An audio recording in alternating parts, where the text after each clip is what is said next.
In this video, we'll be talking about partnerships. Now, you may recall a partnership is formed when two or more people come together to do business for profit. And as you can imagine, when two or more people are coming together, there would be a lot of transactions and transfers and so on going on.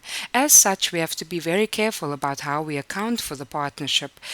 If you started a business with someone and you gave some assets and they gave some assets and eventually you made some income or you made a loss, you'd want to know what portion of the income, what portion of the loss, what portion of the assets, liabilities, and so on should go to each of the partners.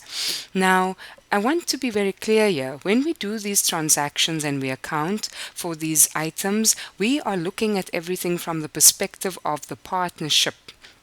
You may remember from Accounting 1, whenever we did our transactions, we always looked from the perspective of the business, not from the perspective of the owner, but from the business. It's the same with partnerships. It's just that partnerships have more than one owner.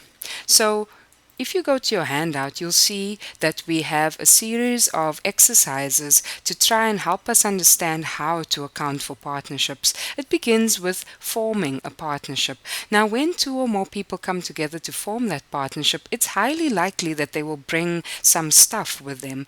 It may be cash or assets. There may even be accumulated depreciation on those assets. They may bring liabilities and other items like allowance for doubtful accounts that you can see here. What they are doing is contributing into the partnership. Now you may ask, well, how did that happen? Well, sometimes the partners already have their own business from before, and when they decide to go into partnership with someone else, they actually end up bringing some of those assets, liabilities, and so on from their previous business. Now, our jobs as accountants is to try and figure out how to record these contributions in the books of the partnership.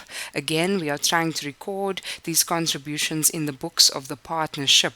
As you can see from example 1, the instruction tells us to prepare journal entries for each partner's investment in the business. Now, there's something very important that you should remember here.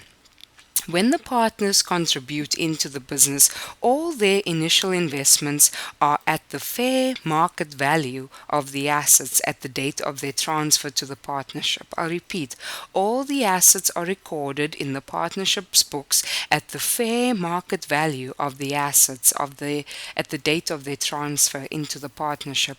And the reason for that is, one partner may bring a car that he thinks will be useful in the partnership, and maybe 5 years ago he bought that car for $15,000, but that same car is not worth $15,000 today, and we want to be accurate about the value of what is actually being contributed.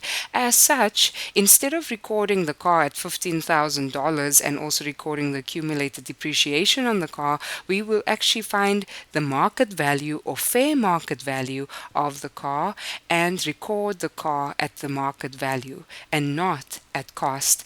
I'll demonstrate for you in the example how we do that, but just keep in the back of your mind, for all assets that are being contributed into the partnership, we will use their fair market value, a market value that all partners would have agreed on. So let's look at example 1. A. Ralph and T. Shay start a partnership. Ralph contributes cash of $8,000, office equipment with a cost of $5,000, and $2,000 accumulated depreciation. So those are Ralph's contributions: cash, office equipment, and he's also got $2,000 depreciation on that office equipment. We'll see how we deal with that. Shay contributes cash of $9,000 and accounts receivable of $4,000 with an allowance amount of $700. Now, allowance on accounts receivable, we're talking about allowance for doubtful accounts. That means the amount that we think we may not collect out of the accounts receivable. Not that we won't collect, but what we may not collect. So we're given additional information here. that the market value of the office equipment is 4,000, and the partners agree that the allowance for doubtful accounts should be 1,000. So what the partners would have done is they would have looked at the list of accounts receivable that Shay brought in. They may even have aged the accounts receivable, which means looking at how old the balances are.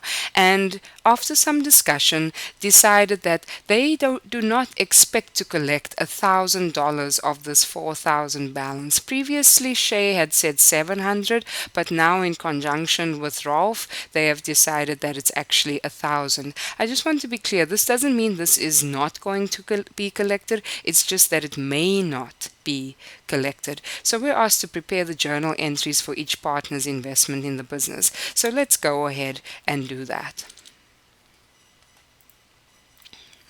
So you have a journal page, and I'll just go ahead and do the journal entries. If you want to follow along and do them yourself as we go along, that's fine. If not, just pay attention here, and then afterwards you can maybe try to do it yourself.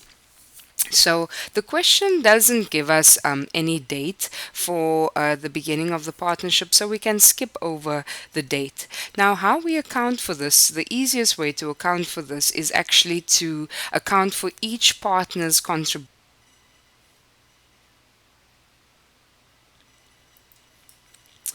Please excuse the screen issue. Each partner's contribution is accounted for separately. So if we go back to the question, right, we see that Rolf has contributed cash of 8,000 and office equipment. So let's start with the cash. From the perspective of the partnership, cash in the partnership has increased. As such, cash is an asset. We will debit cash with 8,000. That means that we are showing that the cash in the partnership has increased. Furthermore, there's also office equipment, another asset. But now we have a little bit of a quandary, because do we record the office equipment at a cost of 5,000 with 2,000 accumulated depreciation, or should we be recording the office equipment at the market value or fair market value of 4,000? Remember I said before that we use the fair market value of the assets when the partners contribute. So we will actually be recording this office equipment at $4,000. Now you should already be wondering, well, what happens to the accumulated depreciation, right? Well, the reality is that the partnership has not yet used the office equipment. So the accumulated depreciation is not applicable to this partnership, but to Rolf's previous business. As such, we do not include that accumulated depreciation in this journal entry. In fact, what will happen is from this day going forward, the partnership will now depreciate the office equipment, and they'll have their own accumulated depreciation. So we've got two debits, one for cash and one for office equipment. There's nothing else attributed to Rolf, so at this stage we need to find a credit. And you may recall from accounting 1, when the owner invested cash in the business, we would debit cash and credit owner's capital. The credit for partnerships is the same, it's capital, but we actually name the owner, and the reason for that is that we have more than one owner, so we have to be clear about whose capital we are referring to. So 12,000 is the credit, and then if we wanted to do an explanation, we can just say Rolf invested. Alright, so moving on to Shay. So Shay contributes cash also of 9,000. We know how to deal with that. And accounts receivable of 4,000. And remember, they agreed that the allowance would be 1,000. So we have to be careful here. We have something that we need to think about very clearly, because this allowance for doubtful accounts is what we call a contra asset, which means that it is an asset, but it has a credit balance. So when we record this contra asset into the books of the partnership, we will have to make sure that we are crediting that balance. I'll demonstrate for you. So for Shay, we've got cash of 9,000, and then we have accounts receivable of 4,000. And then we bring in the credit indented allowance for doubtful accounts. Remember, it's a contra asset. As such, it needs to have a credit balance. And instead of putting the 700 that Shay previously had, we are going to put the 1,000 that Shay and Rolf agreed on, because what they are basically saying is that the value of this accounts receivable is only 3,000, because we only expect to collect 3,000. And then the other credit, as you may have guessed, is going to be to Shay's capital, because we have to record what Shay is actually bringing in. So that will also be coincidentally 12,000, but it's 12,000 because we need to balance this journal entry, right? 13,000 on this side and 13,000 on that side. So Shay invested. So that concludes our journal entries for the first example that we've had.